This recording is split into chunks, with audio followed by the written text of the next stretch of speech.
Howdy folks, and welcome back to Real Steel. Today's highlight is going to be our 1953 Ford Jubilee Sherman forklift conversion. Yeah, I know, this thing looks like it was home built, right? Like it drug straight out of the scrapyard. Well, actually it was.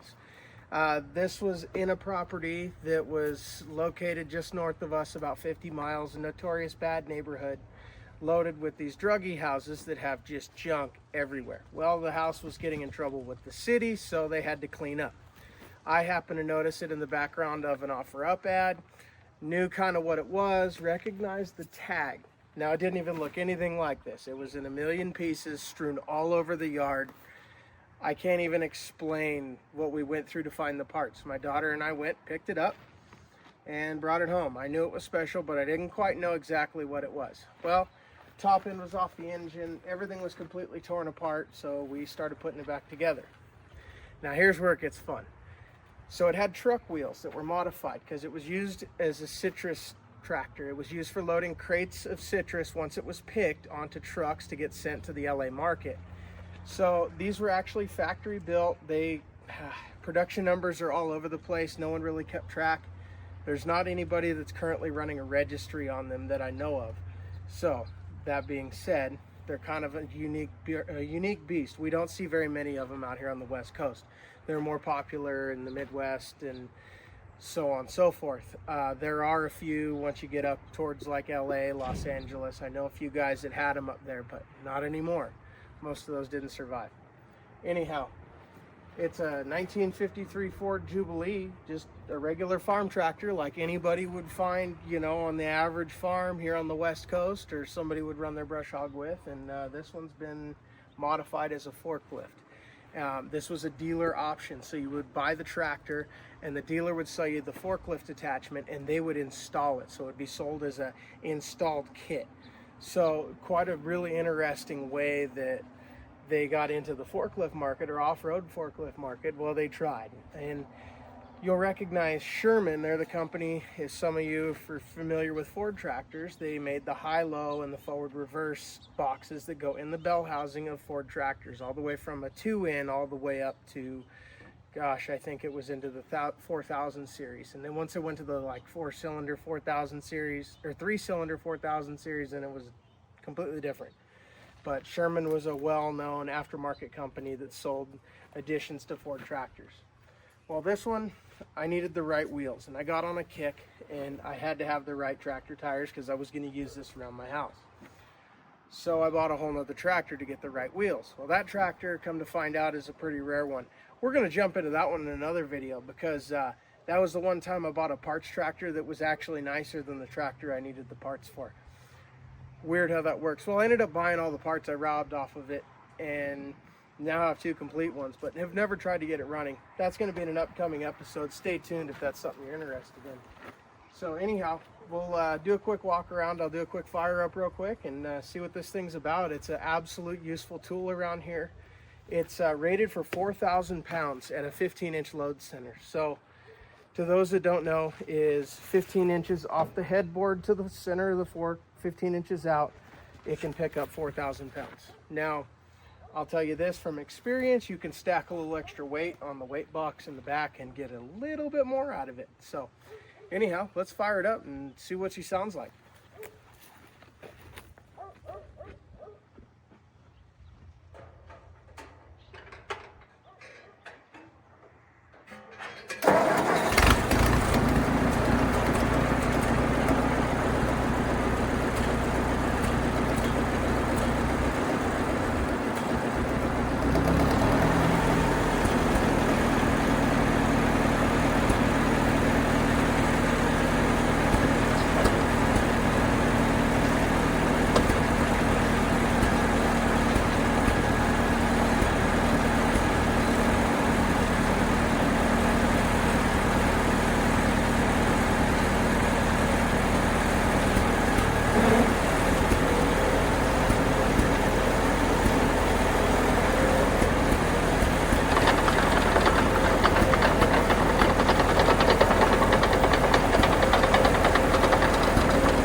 Here's a quick walk around. Yes, I know the hole in the fork is illegal. It's been in there, and it's actually very handy. That's how I keep the chain from slipping off the end of the fork. To also do illegal things with this, picking up in my yard. Fortunately, I don't use this for hire. So basically what they did was they took a Ford Jubilee and they flip-flopped it. So now you're sitting on the old steering box, and now you have another steering box that's added in, so you're actually driving it in reverse. Now, how do you shift it and how do you go from forward to reverse? That must be a nightmare. Well, you have your standard 4-speed right here. And then, because Sherman made the high-low, and they made forward and reversers. So, fortunately, they were thinking, and they added a shuttle shift. And this goes from forward to reverse just with one lever. So you can be in any gear and switch the direction, which, man, it's absolutely invaluable with this thing. And I've used it for several recoveries when we've picked stuff up from auctions, picked stuff up that friends have bought. Man, I can't even tell you, but I've put a lot of gas through it, and it, believe it or not, it just keeps on purring. It's soon it needs to get a paint job and get a little bit more love, but so far I'm working all the kinks out of it, and it's absolutely invaluable. I can't live without it around here. Now you'll notice, here's another neat feature. Here's the original tag, the Sherman tag. This is the factory weight box. The weight box is full of concrete. That was actually one of their recommended, substances to use for counterweight. You could order it with the box empty, full of iron weight, or full of concrete. And, however the dealer specified it for the use that it was being used for. So, really kind of unique to each situation of material handling and whatnot.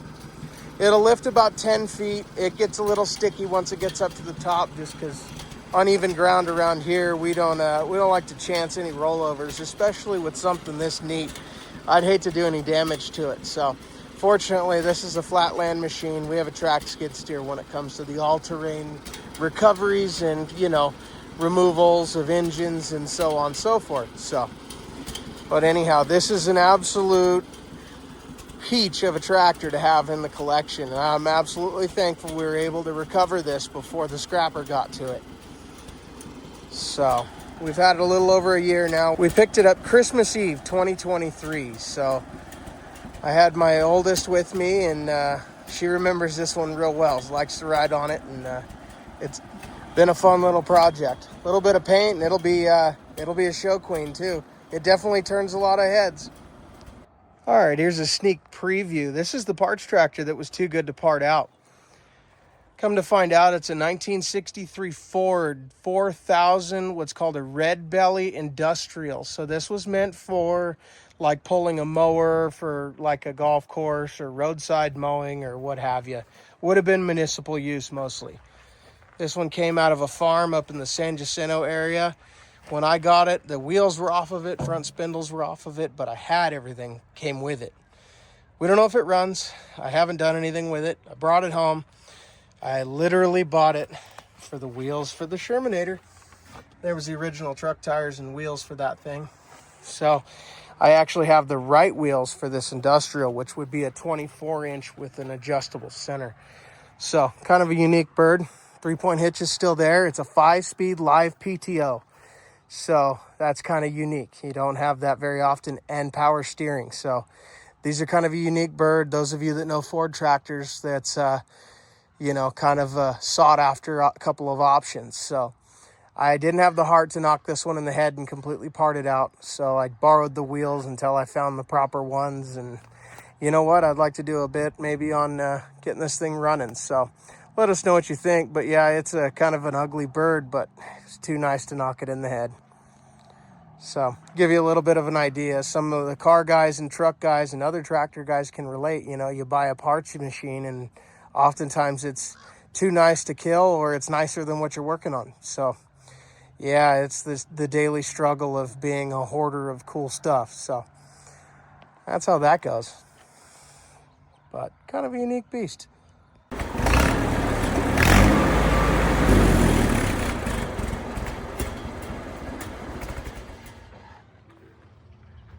Now, you'd never believe this thing sat open to the weather, nothing covering the cylinders, the head, or anything, and all the push rods and everything was in the dirt.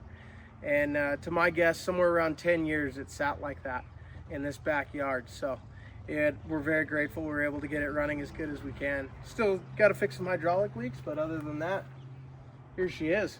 Anyone wants to know any more about it, has any questions, feel free to drop a comment, send us a message, what have you. Our contact info, I believe, is in the bio. I'll have to talk with the missus about that and see if she's added it yet. Anyhow, questions, comments, anything, feel free to drop them in there. And as usual, don't forget to like, share, and subscribe, and also hit the little bell button so that way every time we post something you get a notification. And as the summer progresses and as we get done with some of our larger contracts, we're going to start hitting you with more content. Goal is at least one video a week. You know, we'll see where that takes us, and see, you know, let us know. You see something in the background you want to, you know, us to do a special on, hey, I'm all for it. You know, the channel's for you guys. This isn't just for me. I like to share the stuff, and eventually we'll get through all of it and then some. So let me know what you want to see. Don't forget, drop comments, like, subscribe, share, tell everyone. Thank you, folks, and have a good week.